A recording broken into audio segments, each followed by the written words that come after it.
स्वर्गसुख अनुभवायला काश्मीरच्या खोऱ्यात गेलेल्या पर्यटकांना बैसरणच्या व्हॅलीत मृत्यू गाठतो. आपल्या आवडत्या खेळाडूचा कौतुक सोहळा पाहायला गेलेल्या क्रिकेट प्रेमींना स्टेडियमच्या बाहेर चेंगराचेंगरीत मृत्यू गाठतो. पोटासाठी घराबाहेर पडलेल्या माणसांना रेल्वे पटरीवर मृत्यू गाठतो. जगातला सगळ्यात सेफ प्रवास म्हणून ओळखल्या जाणाऱ्या विमानात सुद्धा उड्डाणानंतर 35 सेकंदात मृत्यू गाठतो. आणि कसलाच संबंध नाही.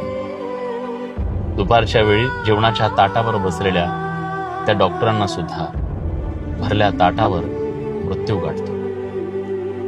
या सगळ्या घटना आपल्याला सांगतायत की माणसाचं आयुष्य किती अनप्रेडिक्टेबल आहे. इथं कसलीच कशाची शाश्वती नाही आणि कित्येक अशा गोष्टी आहेत ज्याच्यावर आपला कसलाही कंट्रोल नाही.